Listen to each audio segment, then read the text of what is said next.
And this very varied edition of the Headbangers Ball continues now with some more special guests.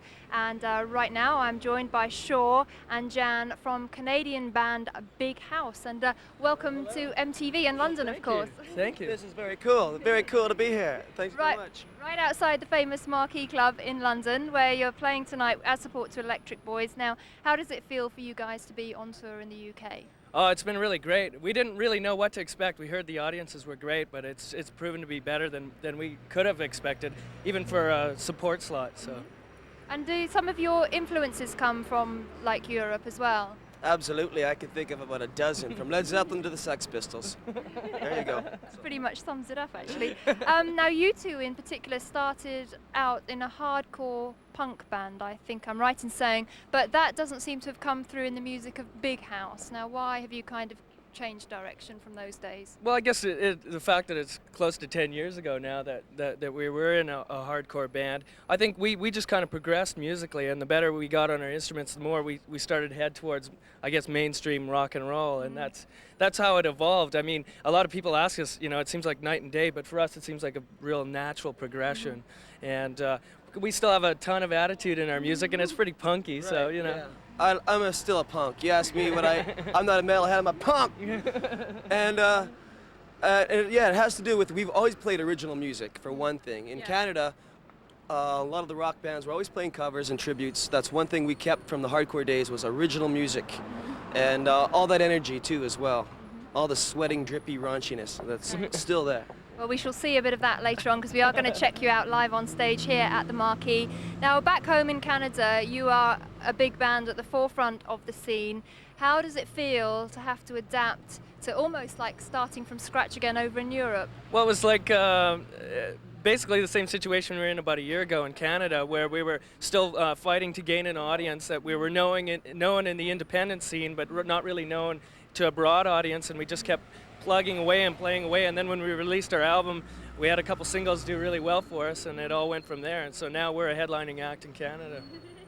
Are you representative of the scene back home in Canada? I mean, I know obviously there's Rush, a long-time band, and also Slick Toxic are sort of kind of happening as well, aren't they? I think that we kind of carved our own niche. We have a lot of different influences. You know, we try to stray away from sounding too cliche, you know, so we're trying to make our own scene happen, and it's working out just fine. People know who Big House is and what to expect from our show as compared to the other bands. The scene's great and it's growing in Canada, but I think we're going to stand alone. Yeah, I don't think we could see ourselves as a typically Canadian band. If we did, then we were probably just doing what everybody else is, and so hopefully we're carving our own thing out. Cool. Okay, now you guys call yourself Big House, and I believe you all live together in an apartment. Sounds to me like you're kind of like bros, is that right? Yeah, pretty much. I mean, we started out in a big house back in our original hometown, Edmonton, Alberta, where we had basically a band flop house, a big old 9-bedroom home, and that's basically where we got the name. And we've kind of kept together mostly out of necessity. But now that things are getting a little better for us, we'll probably branch out. Yeah, I kind of think. Those days are over. Sorry, that's it. No more. I was going to say there could be some disadvantages to that situation. There obviously is. You know, like brothers, you'll get on each other's nerves now and then, but c'est la vie. Yeah, we've sacrificed everything to make Big House work, and that's just one of those sacrifices. And now things are getting a little bit better for us. So. Okay, I'm very pleased to hear that. And perhaps you'll stay with me on the street here in London outside the famous Marquee Club, because we are going to see you guys on video now. And in fact, this is a track which you've had for a while, but we haven't actually shown on the Headbangers Ball. And this is Dollar in My Pocket, Pretty Things. Big House is still with me on the Headbangers Ball. I'm talking to Shaw and Jan about their self-titled debut album. And actually, I was wondering, what do you see as the advantages and disadvantages of coming from Canada? Well, there's very few of us from Canada, so you kind of stand out.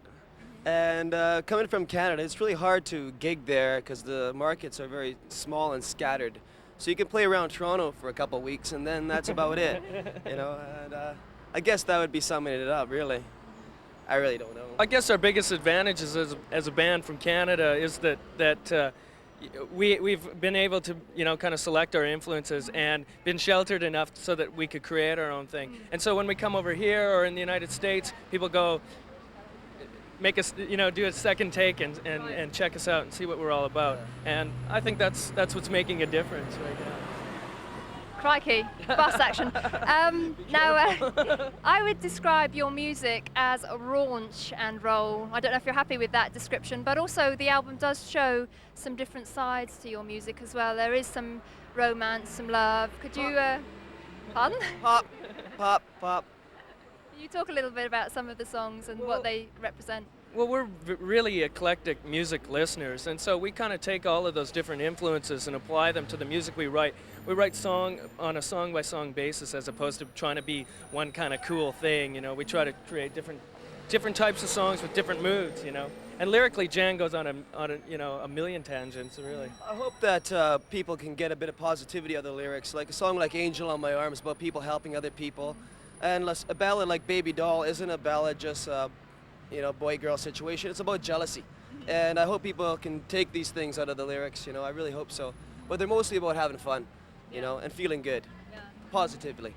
Is it, so really it's like a form of escapism if somebody's listening to your record or if somebody comes to your live show, it's like taking them out of maybe a slightly mundane existence and... Yeah, well, we're fairly existential though. I mean, we still serve up reality in hefty doses. We're not like a fantasy kind of lyrical or musical kind of band.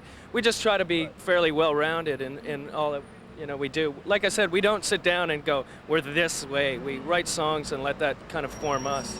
It's like we don't talk about the negative things because we want to offer the positive. And we do talk about the negative things sometimes, but hopefully we'll give some different opinion on it, you know? Some escape from that. We want to offer people that escape route. Not to escape from reality, but to change their own selves.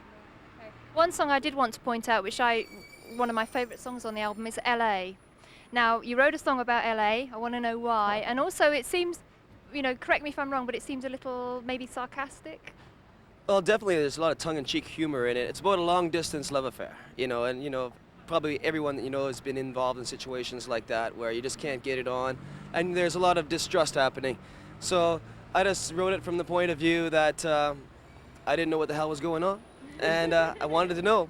It's very, very tongue-in-cheek, I guess. You know, the title itself and the chorus is La, you know, so I mean, it's kind of a fun play on. It's really easy for us to relate to because we're on the road and everything we do is a long-distance love affair.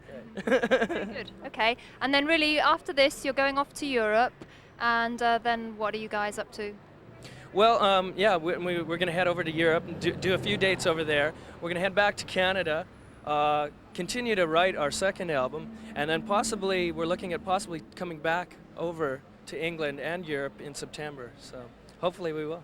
Okay, well, thank you very much for talking to me, and good luck with the album. It's been great talking to you. And right now we are going to take another commercial break on the Headbangers Ball. After that, I shall be back with Ugly Kid Joe talking to them. But playing us into the break, we are going to see Big House live on stage here at the world famous Marquee Club in London. Well, 'cause you're making it. Whoa, what's the matter, baby? 'Cause you like it. Well, taking